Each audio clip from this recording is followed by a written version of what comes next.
Hey, this is Gurds Hundal, and welcome to the Inner Light Project. This show is for anyone who's wanting to lead a happier, healthier, and enlightened life. Create more self-love, inject more joy and abundance into their daily life. Join me for inspiring interviews and spiritual topics so you can shine your inner light. Hello and welcome to another episode of the Inner Light Project. My name is Gurds Hundal and today I want to share with you the power of expansion. Now every month we talk about a different topic. Last month was about rebirth and this month is all about expansion. And this week I really wanted to share with you about the expansion of money, because I firmly believe that so many women have so many blocks when it comes to money, and that is deeply rooted. It's not just within ourselves, it's a generational lineage.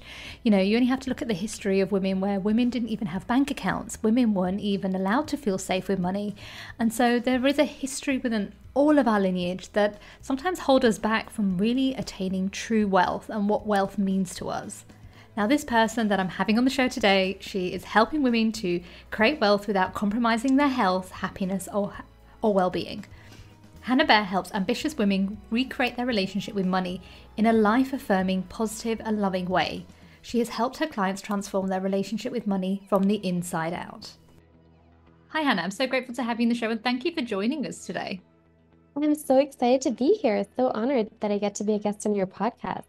Oh, bless you. So I would love for you to share what your life was like before you became an energy healer and family constellation expert. Yeah, I really totally stumbled into this. I went to school to study fashion because I always knew I wanted to be my own boss and didn't really know what to do after high school. So I just thought to myself, I'm going to study something fashion related so that one day I might have my own fashion company. And then as I was in university, I was overcome with CPTSD symptoms. I was really depressed, Wow. really anxious. I could hardly get out of bed. I was exhausted. I felt like a train had hit me. And I was Mm. struggling to concentrate for my exams. I was struggling to even get to the lectures. And so I was terrified. I was really worried about my future because I didn't see how I would ever be able to work a 9 to 5, let alone run my own business. I was really struggling to come up with my rent payments each month. And yeah, that was a really dark place for me. And so I started finding all of these emotional healing techniques and I started to find the self-development industry and I started working on myself and I started feeling a little better. And then before I Mm. knew it, my friends and family came up to me being like, "What are you doing? What's this weird stuff? What are you?" Because at the time I was really into Kundalini yoga. So I would get up at Right. 4 in the morning, do my chanting for 2 hours Wow. before sunrise, do 8 hours of meditation. And while I was in meditation, I was feeling great. But then as soon as I opened my eyes, my bank accounts were Mm. still empty. I still didn't know what to do with my life. Money was terrifying to me, and I still had a lot of work to do. Wow. Wow. And what was like the turning point for you then? Yeah, I realized that I can't escape money. Like so many people, I was fantasizing about a rich husband or moving to a commune. Like, what is like, can I escape this thing that pushes all of my buttons all of the time and that constantly makes me feel like I'm not good enough? But as a result of the personal emotional healing that I had been doing, my friends and family wanted to work with me. They wanted what I had. And before even knowing that being a life coach or being a healer is something that you can do for a living, all of a sudden I had clients and I was leading all these workshops and people were asking me questions about their lives. And so I started getting my life coach certification, started training in family constellation therapy and many other modalities. And so yeah, I found myself running a business for emotional healing and trauma release. And then over the years, out of necessity for me, I started to not feel so scared of money anymore. And also, in order to be able to work with my clients, I needed to let them pay me. And so slowly I started to understand that it is safe, right, and good to let money in. It is safe, right, and good to have money. I had an amazing experience when my savings first exceeded. It was 17,500 euros because I was living in Amsterdam at the time. And my entire nervous system just went, oh, like the deepest release and relaxation. It was like, it felt so good. And then I thought to Mm, myself, wow, no antidepressant has been able to do this for me. No meditation, no self-help book. Like money in the bank feels good. And my mm, clients had similar experiences. So we weren't working on money because at the time I felt like I had like that was the last thing that I should be teaching on, given my history with money. But my clients had these amazing money side effects where they started to feel more energized and they started to feel more confident and they just started to see opportunities all around them that they didn't see before. And so they had these amazing money wins and actually came to me asking for money healing. And so I kind of discovered that money is like a very sticky relationship and a very sticky topic for so many of us. And I wanted more people to experience how good it feels to have money and how relaxing it is and how well we sleep when we know that money is easy. wow, I love that. And it's just so interesting. I actually wanted to be a fashion designer when I was younger as well, funny enough. Oh, great choice and Yeah, career. it's the same. I was like, oh, I could have my own business and like all these ideas. I could have my own fashion line. It'd be amazing. And then I changed my thought process and decided to become a journalist. So I actually studied journalism and I wanted to be a health journalist and change people's lives. And then back in 2012, I walked away. I was sick. I was just not happy. I was fatigued. And then that's when I went on this journey of like rediscovering myself, ended up becoming a life coach, obviously now doing trauma work, deep ancestral work now. It's so different. But, money has been an interesting like part of my life as well. And I realized that it's interesting part in a lot of women's life because some of us didn't have access to that kind of money growing up, or we didn't see that in the women in our family growing up. And so there was a lot of fear of creating it and how we're going to make it. Was that something similar to you? Absolutely. My story with money is very much about I could lose it at any point. I Mm, don't trust myself to know how to make it, to hold on to it, to make wise choices with it. Didn't even plan for the future. I was just stuck in freeze and terrified. And I also learned that it's not just the people who come from not so wealthy families that have money blocks. I have many clients who are yes. millionaires, multimillionaires, Yeah. whose spouses make a lot of money, or they themselves have really high paying jobs. And they still come to me because something doesn't feel right. Or when it's Mm, enough, it still doesn't feel enough. Or where it feels like they're making money, but it comes at a sacrifice. Where it's they're making a lot of money, but they're not really happy, they're not really fulfilled, they're missing out on time with their kids. So it almost doesn't mm, feel like it's worth it. And my work is called Money Bliss. And it's mm, already in the name. Through working with me, you get a lot of money and a lot of bliss. It's the emotional healing that's so important for you to also be able to enjoy the financial abundance that you've created. And so, for anybody listening who used to, maybe you think what I used to think that, rich people, like it's so easy for them because they have all this money. Money is about being an amazing receiver of love. Money is about mm. allowing yourself to be comfortable and about living a life that is congruent with who you are. And so all of us can have money blocks regardless of the actual amount of money that we have in our bank accounts. That's 100% true. And that's what I've learned as well with clients over the years is that even trauma, like I was talking to a few like psychologists a few years ago and they were saying like, oh, they used to think it was a certain socioeconomic background, but actually it's not the case. And I was like, yeah, everyone has some level of trauma, whether it's small or big, but also even if you grew up in the most happiest environments, you can still have some form of trauma. And it's the same with money as well. That's right. And it's almost like money is this amazing, gorgeous presence in our lives that Yes. knows how good life can be for us. It knows what we're truly capable of. It knows how we can let ourselves be everything that we can be and what exactly that would look like. And so for me, I've always been so frustrated because money kept pushing my buttons. It felt Mm, so confronting, and I had to deal with it every single freaking day from like buying groceries to paying my rent and like all those things. And I used to be so frustrated with the fact that money was so confronting all the time. But now I really see money as this guide and this teacher. and that it's not about having enough or amassing more and more and more. It's about stepping onto this journey of abundance and allowing ourselves to create all the financial resources that we want, but also experiencing the personal growth that comes with that.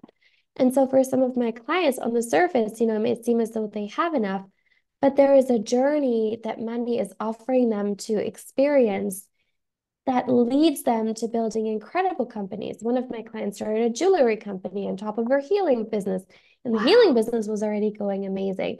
And then, they started real estate investing and then made a ton of money that way. And, now she started like a new venture. She puts crystals in people's homes as they're being built. So there's a crystal grid in the walls of the Oh. home.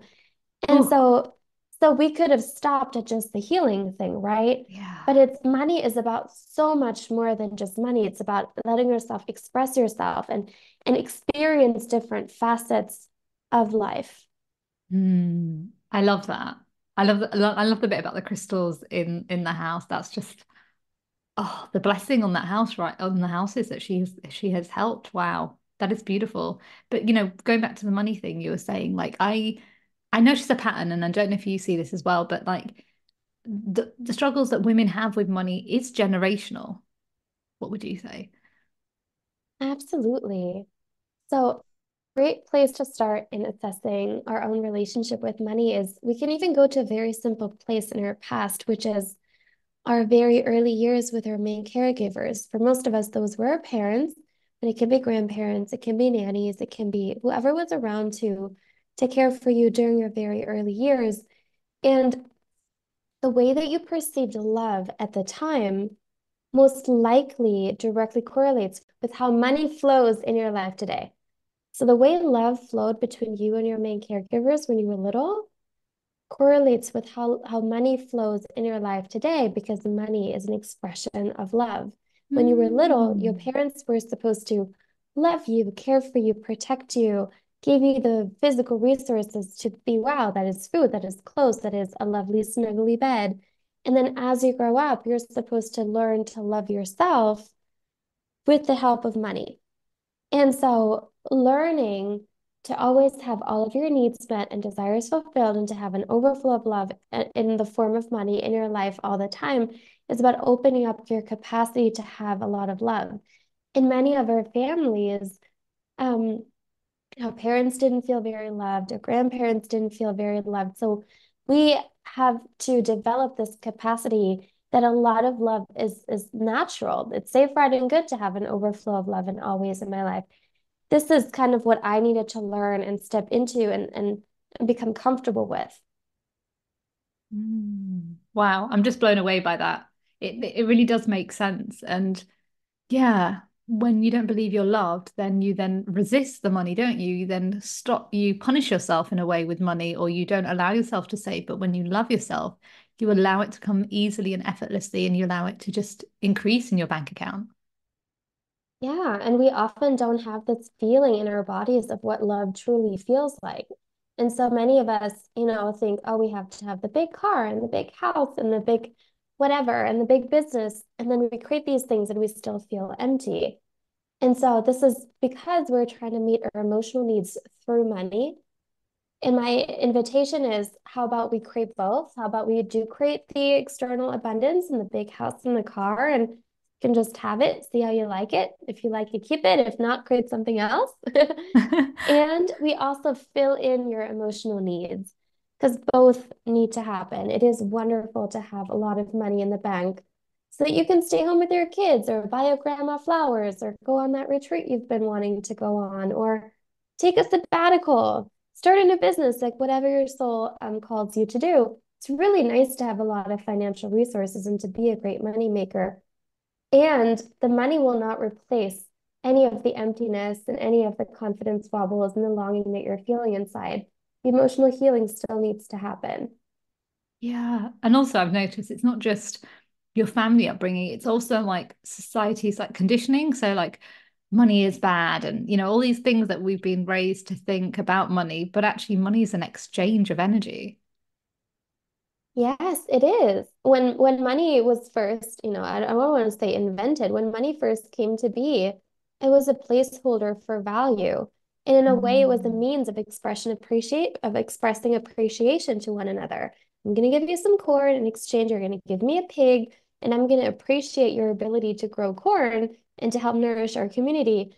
And I'm going to appreciate your ability to raise a pig and, to breed pigs and to support our community in this way. So it was a way of exchanging love between people. And now on the surface, money may seem really shallow, but it's really, that is not the truth at all. Getting to work and getting to grow a business and getting to have a really wonderful open flow and exchange of money in your life also translates into an open and beautiful exchange of appreciation and love between you and your community that you're a part of. And so a lot of what also heals on our journey to healing our relationship with money is our relationship blocks, any blocks to being seen, to allowing people to like us and to give to us, and allowing ourselves to like people. Like this vulnerability in relationships is something that also heals and clears along the way, which I think is so beautiful. Wow. This is so fascinating. It really does make sense. And especially for women, I'm thinking like I'm going to put this into words. Um, like the fear of money has been deeply rooted, hasn't it? So like through patriarchy and also through generations where women didn't have things like our female ancestors had. So I feel like there's some deeper wound there where women don't always feel safe enough to hold on to money. That's absolutely right. I see that too. Because money is also an expression of power and of freedom of choice. Mm. That's what money brings. Money brings sovereignty. When a Yeah. woman has money, she can make choices based on what's best for her. And she will not be manipulated. And she can have her own house, her own car, her own friends, her own of everything. And that independence, is still very heavily discussed in our society today, right? Like there's still very strong Yeah. movement, trying to tell women that it is not safe, right, and good to be our own sovereign people and to have a say over how we live our lives and what we do with our bodies. And so in my work, I'm a very big fan of slow and gradual. We make like little increases and we acclimate, little increases and we acclimate. And money is an amazing way of discovering what power feels like, what freedom of choice feels like, and to slowly acclimate to having more and more and more and more of it until you are really powerful and you do have a lot of freedom of choice and you can do whatever you want. I always tell my clients one of the outcomes that I want to create together is that you work because you want to, not because you have to. And so imagine being in that place where money is so abundant and you choose to work or not work. And you choose, what business you want to run and you choose where you want to live. And all of it is absolutely freely and totally your choice. And so for many people, it takes some time to acclimate to that and to feel comfortable in this. But once people get there, everybody loves it. It's amazing. It's so nice to be fully in charge of your own life. And historically, that's a gigantic deal. Hmm. Yeah, 100%. And I know I keep relating it to women because the podcast is more related to women, you see. But it's like anything in our life. Once we take our power back, we can achieve anything we want, and money does that. Money gives us, like you said, the power, the opportunities, the breathing space to no longer depend on anybody or feel like we don't have a say or choice in our own life.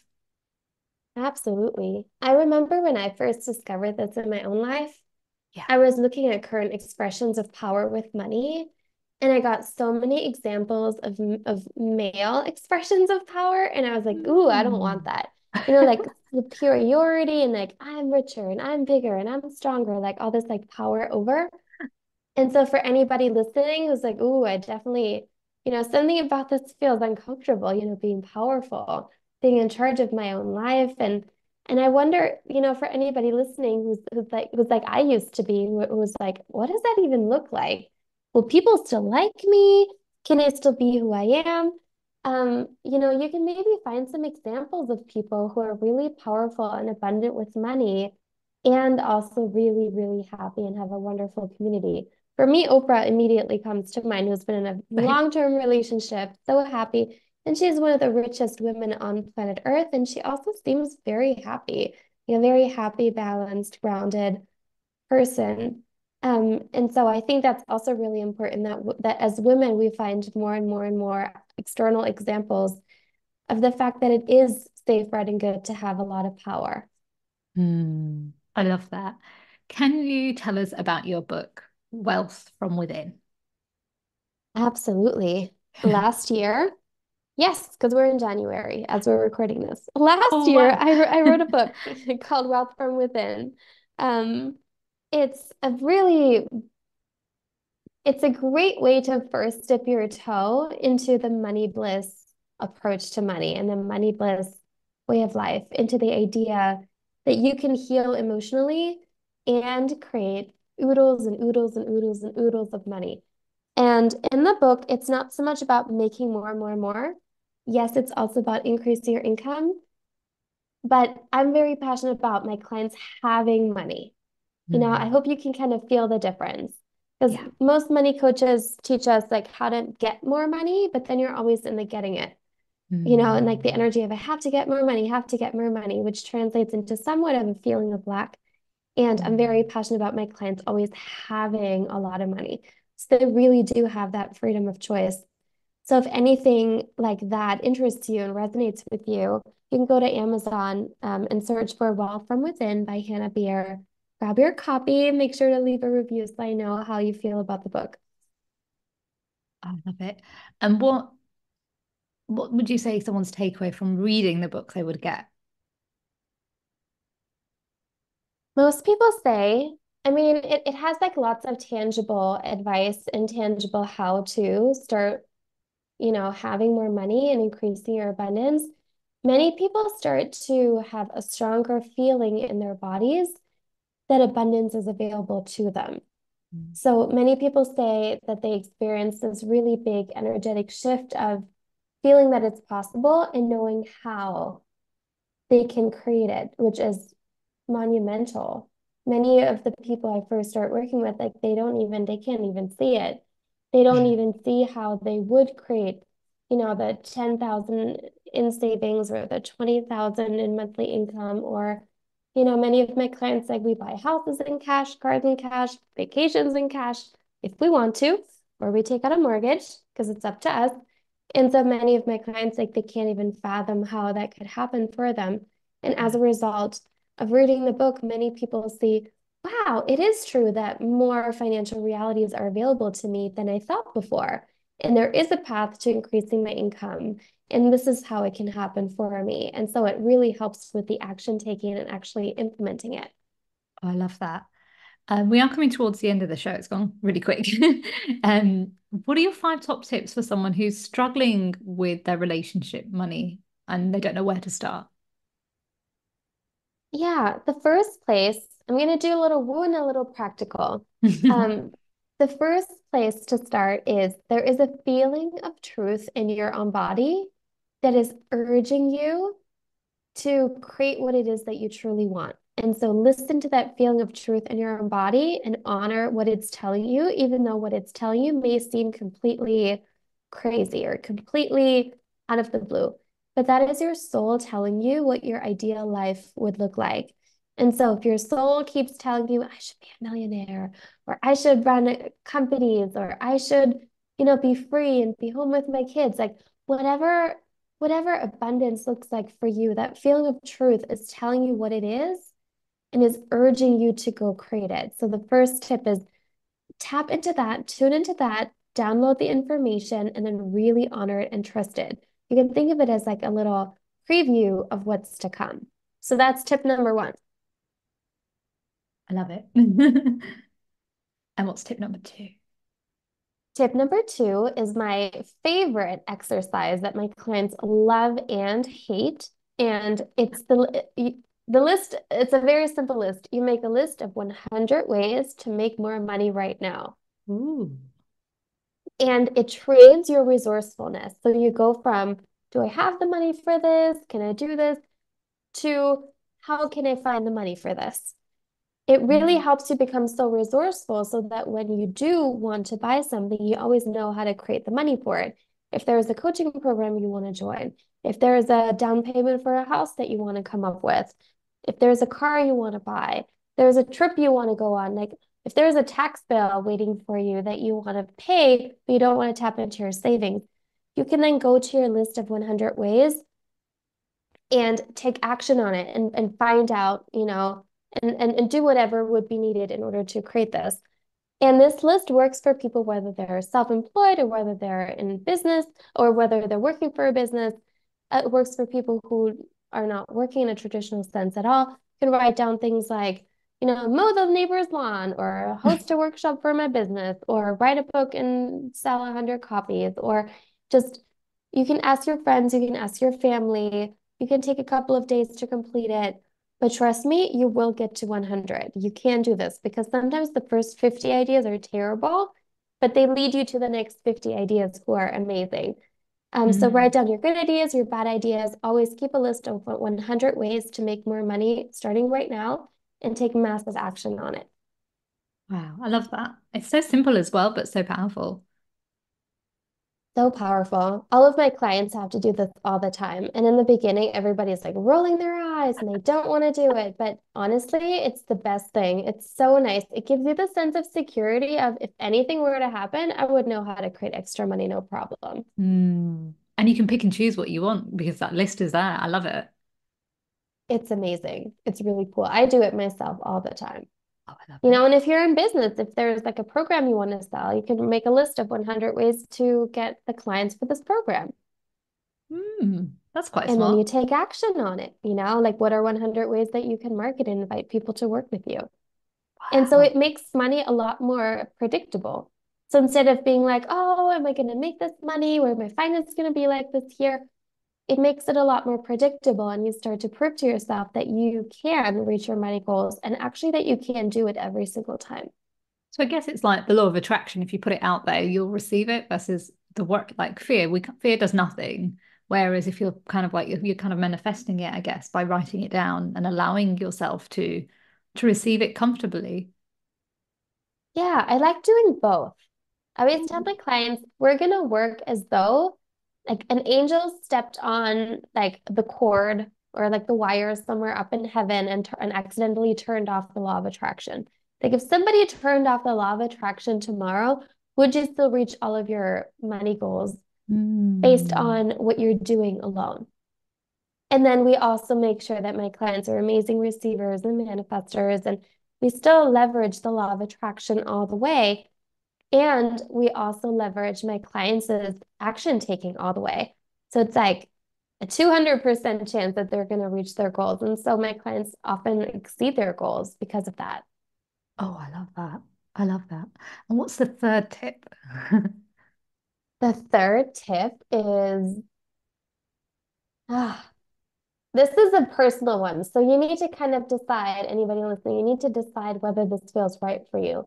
But I don't like being hard on myself about my spending. So instead Hmm. of restricting my spending, I like to make decisions based on souls. If there's a dress that's a yes, I'm going to buy it. If there's a car that's a yes, I'm going to buy it. My soul tells me to do something, I'm going to go do it, come hell or high water. And so I'd rather make more money rather than restrict my spending. And I've Hmm. learned that when something is a soul yes and I do it, the money always shows up, or it's really easy to create for this thing that I want. Yeah, that is so interesting. I found that myself whenever I used to fear about something, go, oh, well, I can't have that or I'll take it back, then I'd have more of that energy. But when it's like, okay, I'm going to buy it and I need to make more, and then it would just come in tenfold. You're so right about that. Absolutely. Yeah, this is the law of attraction aspect, right? Yeah. Yeah. What's your fourth tip? My fourth tip is one of the exercises in my book. So if you're going to read my book, you can go all the way to the beginning, and there's an amazing exercise that I love, where you write down all the reasons why your struggle with money is a very good thing. So Hmm. why is it good that you have your particular struggle with money? What is it teaching you? And so for me, my struggle with money, so my Achilles heel is doubting that I'm good enough and doubting that it can happen for me. So I don't even take action. So I just throw in the towel. I'm like, oh, I guess it's all in vain, doesn't matter. That's kind of my thing. Um, and so for me, my relationship with money being so confronting is a really good thing because it teaches me to take action. It teaches me to be responsible. It teaches me to always make new friends and, go into communities and let myself grow as a person. So I would love for you to start your own list and write down at least 20 reasons why your struggle with money is really, really, really good for you. I love that. And your final tip? My final tip with money is to open up to unlimited possibilities with it. So I like to always, I'm an energy healer. I'm clairvoyant. I see my clients as energy fields. So I see the colors around them and all of that. And as I'm doing energy clearings on my clients, I like to blow up any places where they're limiting their financial realities in any way. Um, Because sometimes my clients then become more open to earning like twice the amount or three times the amount, but I want them to be amazing receivers of any amount of money. And Hmm. so, as a tip, you can start practicing. What if all financial realities and all amounts of money were completely and totally comfortable for you? And you realize it's just numbers. It doesn't mean anything about you. It doesn't really change anything. It's just numbers. Like if we now deposited 500,000 in your bank account, 1 million in your bank account, you would still just be here listening to this podcast. Like the world wouldn't have ended. Everything would be the same except for a number somewhere in your banking app on your phone would be different. And the meaning that that holds about the decisions that you can make in your life. But just kind of start to picture what if all financial realities were available to you? What if the trillions of dollars that are flowing around planet Earth right now, what if you could tap into that and receive however much feels fun for you? And what if that was actually safe, right, and good? Because it's just money. It can't hurt you. It's just numbers. Yeah. This is so fascinating. What I'm taking from what you're saying today is that detach yourself from money, see how you treat yourself. Like how you treat yourself is how money will treat you, but also love yourself unconditionally so you can create the abundance that you truly want without having that emotional detachment towards it. Yeah, it's interesting. Yeah, over time, money is kind of just money. And Mm. that's why I'm so passionate about the work that you and I are doing, with the emotions and with the trauma healing, because we often project so much of our emotional wounds onto money, and then money becomes really complicated. Yeah. And when we heal on the inside, our money also begins to heal on the outside. And then money is Mm. just money, and like any amount of money is like fine to have. And any level of success we're completely and totally comfortable with. And then life becomes fun because then you're free to choose what you want to create. Oh, I love that. And what are you most grateful for? I am most grateful for we have this hanging chair in our living room that I love. I just had it installed. We went on a little trip to the mountains when it was snowing. I live in the south of Germany, and so my best friend came to visit, and we went on a little girls' trip. And they had this amazing hanging chair in our hotel room. And I Mm. Googled it, bought it immediately, had a handyman install it. It's amazing. It's like flying in a cave. It's so snuggly. It's amazing. I'm so grateful for this hanging chair. And it's the best. Oh, bless you. And what shines your inner light? Um, I feel so honored that I get to do this work. And every Mm. day I just wake up with a sunny disposition. So grateful that this is what I get to do with my time. Yeah, I think the work that I get to do is a very big source of my happiness and gratitude. Well, thank you, Hannah, for being the show and just helping so many people to overcome their money stories and relationship with money to help them finally take their power back. I know we need this more in the world because there's so many people struggling right now with finances and money, restrictions. And, the fact that you make it sound like, and I could feel it like the way you talk about it is so relaxing. It just feels like comfort and nourishment. It's beautiful to hear. Oh, I'm so glad. That's what it feels like for me. Mm. I can really Money feel is my favorite stuffy. It feels like a stuffy. Like my bank account is this wonderful warm presence that lets me sleep at night. And I know that whatever happens, I have money to help me. I have money to be a solution for me. It is very relaxing and calming to have money. Don't let Yeah. anybody tell you otherwise. It's amazing. My Bless favorite antidepressant. you. Bless you. Thank you, Hannah. Wow. I'm blown away. That so simple but so powerful. Wow, what an amazing episode with Hannah. It's so interesting, isn't it, how money plays such an important role in our lives, but also money can create so much abundance, so much joy, and money can create so much inner peace. But it's finding ways that make life easier, and it's about healing those money stories so we can really come back home to ourselves. Unfortunately, that's the end of the show. Before I leave, I want to leave you with this quote. Money flows to me from multiple sources. That's a quote by Manifest Prosper. Now, if you're struggling to transform trauma and want to learn to trust yourself so you can powerfully move forward in your life and be in your divine feminine power, then visit my website at www.gurdshundal.com and look at my program, The Infinite Trust Method. This is where I teach you in 4 months how to let go of ancestral, cultural, society, familiar patterns. We look at where your self-love stems from, how to create a stronger bond with that, boundaries, masculine and feminine energy, so much more that helps you to come back home to yourself. And if you're drawn to it, just fill out the form and let's talk. And remember, stay happy, stay healthy, stay lit.